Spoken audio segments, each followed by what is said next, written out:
Hello students, మనం prelims 2025 సిరీస్లో భాగంగా ఇవాళ సైన్స్ అండ్ టెక్నాలజీ చూడబోతున్నాం. అండ్ సైన్స్ అండ్ టెక్నాలజీలో ఇది ఫస్ట్ వీడియో అండ్ మీకోసం ఎక్కువగా కంటెంట్ని కూడా దీని మీద పెట్టడం జరిగింది సో దట్ మీరు నోట్ కూడా చేసుకోవచ్చు అని చెప్పేసి. సో ఫస్ట్ మన టాపిక్ వచ్చేటప్పటికి స్పీడ్ గన్. రీసెంట్గా మనం ఈ స్పీడ్ గన్స్ని ఎక్కువగా న్యూస్లో చూసామన్నమాట. అసలు ఈ స్పీడ్ గన్ అంటే ఏంటి? జనరల్గా ఒక ఆబ్జెక్ట్ ఉంది అనుకోండి, ఒక మూవ్ అవుతున్న ఒక ఆబ్జెక్ట్ని స్పీడ్ని తెలుసుకోవడానికి ఈ స్పీడ్ గన్స్ వాడతారనమాట. సో ఈ స్పీడ్ గన్స్లో వాడే టెక్నాలజీ ఏంటో మనకు తెలియాలి. సో ఈ స్పీడ్ గన్స్లో రెండు ఉంటాయి, ఒకటి ట్రాన్స్మిటర్ అంటారు, ఇంకొకటి రిసీవర్ అంటారు. సో ఇక్కడ ఒక ట్రాన్స్మిటర్ ఉంటుంది, అట్లానే ఇక్కడ ఒక రిసీవర్ ఉంటుంది అనమాట. So transmitter and receiver. Transmitter first of all radio వేవ్స్ని రిలీజ్ చేస్తుంది ఒక వేవ్ లెంత్లో. ఆ స్పీడ్ ఆఫ్ ద ఆబ్జెక్ట్ మీద డిపెండ్ అవుతుంది అనమాట రిసీవ్ చేసుకునేటటువంటి వేవ్ లెంత్. సో ఒక వేవ్ లెంత్లో రేడియో వేవ్స్ అనేవి రిలీజ్ అయిన తర్వాత నెక్స్ట్ ఆ స్పీడ్ ఆఫ్ ద ఆబ్జెక్ట్ని బట్టి ఆ wave length of the waves అనేది మారి రిసీవర్కి వెళ్తాయి అనమాట. సో దీనివల్ల ఆబ్జెక్ట్ యొక్క స్పీడ్ తెలుసుకోవచ్చు.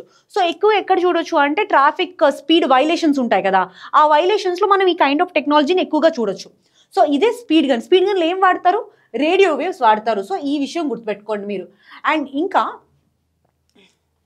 నెక్స్ట్ వచ్చేటప్పటికి కార్బన్ 14 డైమండ్ బ్యాటరీ. ఈ మధ్య కాలంలో యూనివర్సిటీ ఆఫ్ బ్రిస్టల్ వాళ్ళు ఈ కార్బన్ 14 డైమండ్ బ్యాటరీని కనుక్కోవడం జరిగింది అండ్ ట్రయల్స్ కూడా చేశారనమాట దీంతో. సో బేసిక్గా దీని యొక్క మేజర్ అడ్వాంటేజ్ అంటే చాలా ఇయర్స్ పాటు ఈ బ్యాటరీ రన్ అవుతుంది అనమాట, రీఛార్జ్ అట్లా ఏం లేకుండా. నార్మల్గా బ్యాటరీయే చాలా ఇయర్స్ పాటు రన్ అవుతుంది.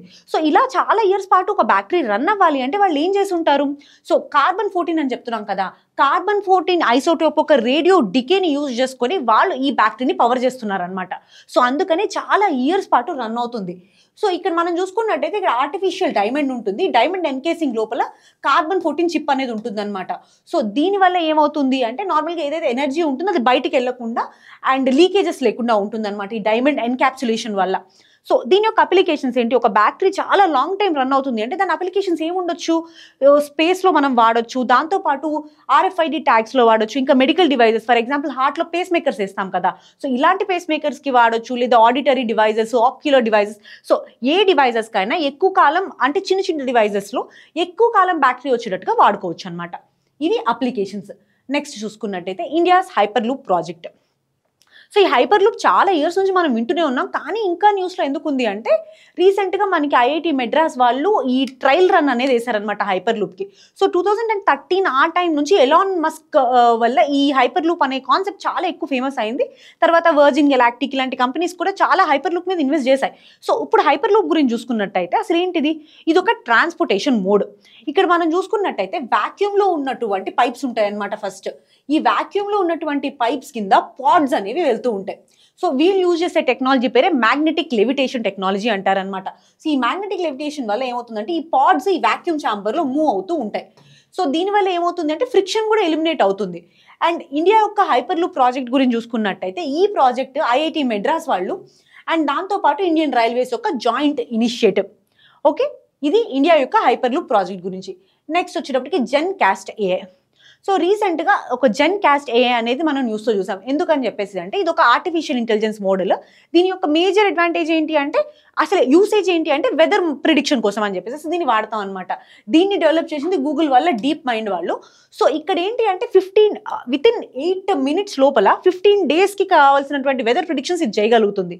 అండ్ ఎలా ప్రిడిక్ట్ చేస్తుంది అంటే దీనికి ఇచ్చినటువంటి డేటా 1979 నుంచి 2008 వరకు మధ్యలో ఉన్నటువంటి డేటా మొత్తం ఇచ్చి దీన్ని ట్రైన్ చేశారు. సో దానివల్ల జస్ట్ 8 minutesలోనే 15 daysకి వెదర్ ప్రిడిక్షన్ చేయగలుగుతుంది. అండ్ దాంతోపాటు 13 different height levels of humidity, temperature ఇవన్నీ ఫోర్కాస్ట్ కూడా చేస్తుంది.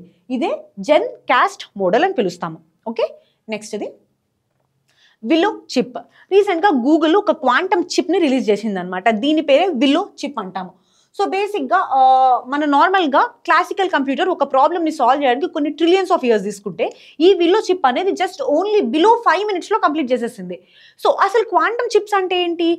క్వాంటమ్ చిప్స్ అంటే ఏంటి అంటే నార్మల్గా క్వాంటమ్ టెక్నాలజీని యూజ్ చేసుకొని చిప్ని తయారు చేసినట్టయితే దాన్ని క్వాంటమ్ చిప్స్ అంటారు.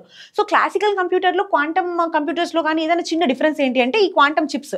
సో ఈ చిప్స్లో ఏంటి అంటే 0 and 1 రెండు ఉంటాయి కదా, వీటిని బిట్స్ అంటారు క్లాసికల్ కంప్యూటర్స్లో. రెండింటిని వేరువేరుగా వాడతారు క్లాసికల్ కంప్యూటర్స్లో. కానీ coming to this quantum chips ఈ 0 and 1ని ఒకేసారి వాడడం జరుగుతుంది అండ్ వీటిని క్యూబిట్స్ అని కూడా పిలుస్తారు అనమాట. సో విల్లో చిప్ అనేది క్వాంటమ్ చిప్. ఓకే, నెక్స్ట్ ఇది. అండ్ ఈ క్వాంటమ్ చిప్ ఎందుకు గుర్తుపెట్టుకోవాలంటే ప్రీవియస్ ఇయర్గా ఈ క్యూబిట్ అనేది క్వశ్చన్ కూడా మనకి, అంటే ప్రీవియస్ ఇయర్ క్వశ్చన్. నెక్స్ట్ వచ్చేటప్పటికి స్పాడెక్స్ మిషన్. రీసెంట్గా ఇస్రో ఈ స్పాడెక్స్ మిషన్ని కంప్లీట్ చేసిందనమాట. సో స్పాడెక్స్ మిషన్ ఏంటంటే స్పేస్లోనే డాకింగ్ చేయగలిగేటటువంటి మిషన్. 2 శాటిలైట్స్ని స్పేస్కి తీసుకెళ్ళి అక్కడ డాకింగ్ అండ్ అన్డాకింగ్ యాక్టివిటీస్ని పర్ఫామ్ చేస్తారనమాట. సో దీనివల్ల ఇది సక్సెస్ అవ్వడం వల్ల India became the 4th nation ఈ ఆబ్జెక్టివ్ని అచీవ్ చేసిన వాళ్ళలో. సో ఫస్ట్ మిగతా 3 వచ్చి యూఎస్ఏ, రష్యా, చైనా అచీవ్ చేశాయి.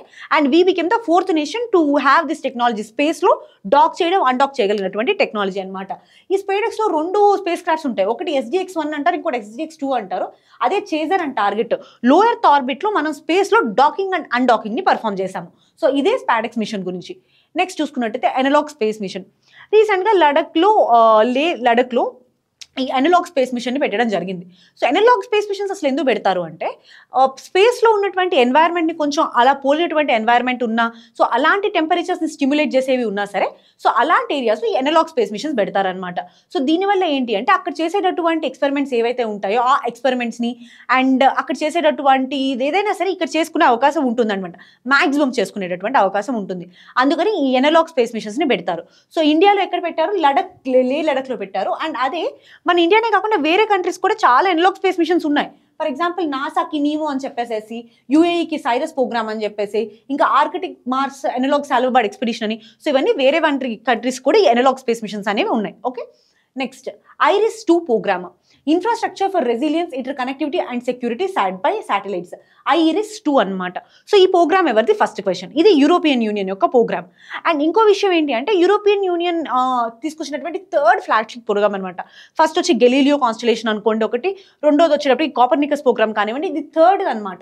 Infrastructure for resilience, inter connectivity and security by satellites. So బేసిక్గా ఏంటి అంటే ఇక్కడ దాదాపు 290 శాటిలైట్స్ ఒక కాన్స్టలేషన్ ఉంటుంది. సో ఇవన్నీ లో ఎర్త్ ఆర్బిట్లో ఆపరేట్ అవుతూ ఉంటాయి. అండ్ ఇవి హై స్పీడ్ బ్రాడ్బ్యాండ్ కనెక్టివిటీ ఇవ్వడానికి వీళ్ళు ఈ శాటిలైట్స్ని ఆపరేట్ చేయడం జరుగుతుందన్నమాట.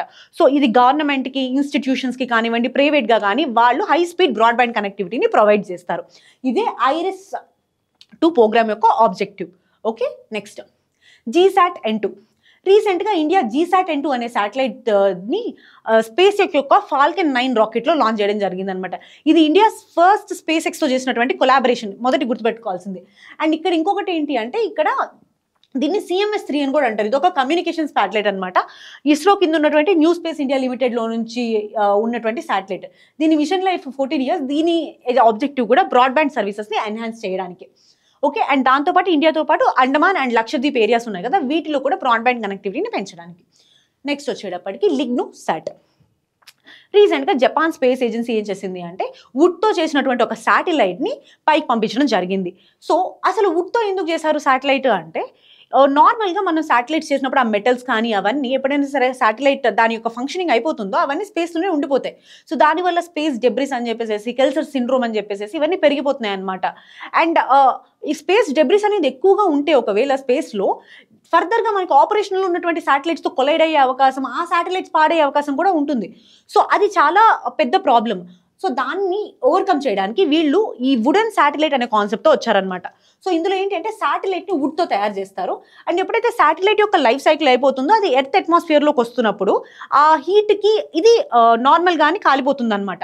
సో దానివల్ల ఇలాంటి డెబ్రిస్ లాంటివి ఏమి ఉండవు. సో లిగ్నోసాట్ అంటే వుడెన్ శాటిలైట్. ఇది పంపించింది ఎవరు? జపాన్ స్పేస్ ఏజెన్సీ వాళ్ళు దీన్ని పంపడం జరిగింది. నెక్స్ట్ వచ్చేటప్పటికి AXIOM-4 మిషన్. సో AXIOM అనేది ఒక ప్రైవేట్ స్పేస్ ఫ్లైట్, నాసాకి సంబంధించినటువంటిది. అండ్ వీళ్ళు ఏంటి అంటే ఇక్కడ ఎర్త్ నుంచి ఇంటర్నేషనల్ స్పేస్ స్టేషన్కి ట్రాన్స్పోర్ట్ చేస్తూ ఉంటారనమాట AXIOM-4. సో జనరల్గా AXIOM ఆల్రెడీ చాలా చేసింది, AXIOM-1, 2, 3 మిషన్స్ అని చెప్పేసి. ఇవన్నీ అంత ఇంపార్టెంట్ కాదు. ఓన్లీ AXIOM-4 ఎందుకు ఇంపార్టెంట్ అంటే ఇక్కడ మన ఇండియన్స్ ఇంటర్నేషనల్ స్పేస్ స్టేషన్లోకి వెళ్తున్నారనమాట. సో అందుకని చెప్పి ఈ AXIOM-4 చాలా ఇంపార్టెంట్. సో అందులో స్పెసిఫిక్గా శుభాంశు శుక్లా గారు అని చెప్పేసి ఆయన AXIOM-4 కింద స్పేస్కి వెళ్తున్నారనమాట, ఇంటర్నేషనల్ స్పేస్ స్టేషన్కి వెళ్తున్నారు. సో అందుకని AXIOM-4 మిషన్ అనేది ఉంది. ఇది ఒక ప్రైవేట్ సెక్టర్ కంపెనీ. అండ్ ప్రీవియస్గా కూడా 1, 2, 3 AXIOMs అనేవి చేసింది. అండ్ నెక్స్ట్ వచ్చేటప్పటికి డైరెక్ట్ టు డివైస్. బిఎస్ఎన్ఎల్ ఏదైతే ఉందో మన ఇండియన్ బిఎస్ఎన్ఎల్, సో వాళ్ళు ఈ డైరెక్ట్ టు డివైస్ కనెక్టివిటీని ఇస్తున్నారనమాట. ఫస్ట్ టైం లాంచ్ చేశారు ఇండియాలో. సో అసలు డైరెక్ట్ టు డివైస్ కనెక్టివిటీ అంటే ఏంటి? జనరల్గా మనకి ఫోన్ ఉందనుకోండి, సిగ్నల్స్ రావాలనుకోండి, ఇక్కడ ఒక సెల్ టవర్ ఉంటుంది, ఇక్కడ ఒక సెల్ టవర్ ఉంటుంది. సో ఈ టవర్స్ ద్వారా మనకి సిగ్నల్స్ వస్తాయి అనమాట.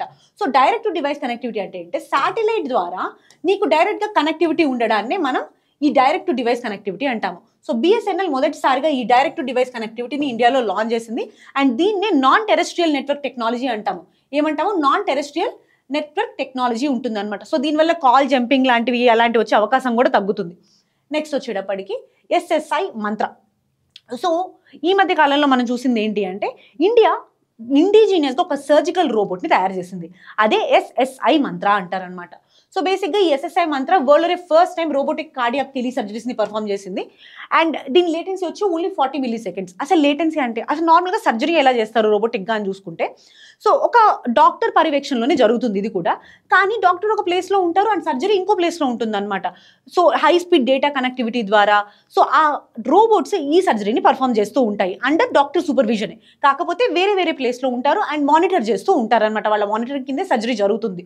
సో ఇక్కడ లేటెన్సీ అంటే ఏంటి అంటే మనం ఒక యాక్షన్ ప్రెస్ చేసినప్పుడు అండ్ అది జరిగిన దానికి ఉన్నటువంటి టైం డిఫరెన్స్ని లేటెన్సీ అంటాము. సో ఇప్పుడు ఎంత ఉంటుంది? ఓన్లీ 40 milliseconds మాత్రమే లేటెన్సీ ఉంది. And which is it self is an achievement.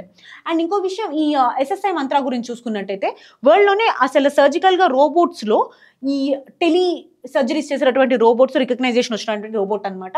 So central drug standard control organisation వీళ్ళు దీనికి రికగ్నైజ్ చేసి అప్రూవ్ కూడా చేయడం జరిగింది. Next నానోపోర్ technology. సో జనరల్గా ఇందులో ఏంటి అంటే ఒక మెంబ్రెయిన్ లాగా ఉంటుంది అనమాట. అందులో చిన్న చిన్న నానోపోర్ సైజ్ హోల్స్ ఉంటాయి. సో దీని ద్వారా ఎప్పుడైనా సరే బ్లడ్ కానీ ఏమైనా పాస్ అయినప్పుడు ఈ నానోపోర్ సైజులో కన్నా చిన్నగా ఉంటాయి చూసారా, వాటిని ఇది వెంటనే డిటెక్ట్ చేయగలుగుతుంది అనమాట. సో దీనివల్ల అప్లికేషన్స్ ఏంటి అంటే డిఎన్ఏ సీక్వెన్సింగ్ కానివ్వండి, ఆర్ఎన్ఏ సీక్వెన్సింగ్ కానివ్వండి, ఏదైనా సరే డిసీజ్ ఉన్నా సరే వెంటనే అప్పటికప్పుడు రియల్ టైంలో అనలైజ్ చేసుకోవచ్చు. అండ్ బయోలాజికల్ శాంపిల్స్ ఏవైనా సరే టెస్ట్లు చేసుకోవాలనుకున్నా వెరీ ఫాస్ట్గా రియల్ టైంలో మనం చేసుకునే అవకాశం ఉంటుందన్నమాట. అండ్ నెక్స్ట్ వచ్చేటప్పటికి గ్రావిటీ ఎనర్జీ స్టోరేజ్ సిస్టమ్స్ అంటారు. స్పెయిన్లో ఉన్నటువంటి కంపెనీ ఒక గ్రావిటీ ఎనర్జీ స్టోరేజ్ సిస్టమ్ ప్లాంట్స్ని పెడుతుంది. సో అందుకని చెప్పి అసలు గ్రావిటీ ఎనర్జీ స్టోరేజ్ సిస్టమ్ అంటే ఏంటి? ఇది ఒక రెన్యూబుల్ ఎనర్జీ అనమాట, mechanical renewable energy technology. So general ఏంటంటే ఇక్కడ గ్రావిటేషనల్ ఎనర్జీని యూజ్ చేసుకొని ఎలక్ట్రిసిటీని జనరేట్ చేస్తారు. సో బేసిక్గా ఒక కాన్సెప్ట్ ఉంటుంది, మనకి నార్మల్గా ఏదైనా సరే ఆబ్జెక్ట్ బాగా హయ్యర్గా ఉంది అనుకోండి, అంటే హైట్ ఎక్కువ ఉంది అనుకోండి, దీని పొటెన్షియల్ ఎనర్జీ అనేది ఎక్కువగా ఉంటుంది అనమాట. సో ఈ ఎనర్జీ అనేది ఎప్పుడు రిలీజ్ అవుతుంది? ఈ ఆబ్జెక్ట్ చాలా హై నుంచి పడినప్పుడు మనకి ఎనర్జీ అనేది రిలీజ్ అవుతుంది. So gravity energy storage systems కూడా సేమ్ కాన్సెప్ట్. ఇక్కడ ఏమవుతుందంటే బాగా మన దగ్గర ఎనర్జీ ఎక్కువగా ఉన్నప్పుడు ఏం చేస్తారు అంటే ఇక్కడ ఉన్నటువంటి ఏదైనా హెవీ ఆబ్జెక్ట్ని తీసుకొని పైకి తీసుకెళ్తారనమాట. సో అట్లానే మనకి ఎప్పుడైనా ఎనర్జీ కావాలి అనుకోండి, గ్రావిటీని యూజ్ చేసుకొని దాన్ని కిందకు దించుతారు. సో దట్ అప్పుడు ఎనర్జీ అనేది ఎక్స్పెల్ అవుతుంది. ఈ ఎక్స్పెల్ అయినటువంటి ఎనర్జీని ఇట్లా ట్రాన్స్మిట్ చేసుకుంటాం అనమాట మనం. సో దీన్ని గ్రావిటీ ఎనర్జీ స్టోరేజ్ సిస్టమ్ అని చెప్పి పిలుస్తాము. సో ఇది చాలా కాస్ట్ ఎఫెక్టివ్ అండ్ దాంతోపాటు చాలా ఎఫిషియంట్ కూడా మనకి అదర్ రెన్యూబుల్ ఎనర్జీస్తో కంపేర్ చేసుకున్నప్పుడు. సో ఇది ఈ సెషన్లో ఉన్నటువంటి science and tech current affairs. మళ్ళీ నెక్స్ట్ సెషన్లో ఇంకా ఎక్కువ కరెంట్ అఫైర్స్తో వద్దాం. Thank you.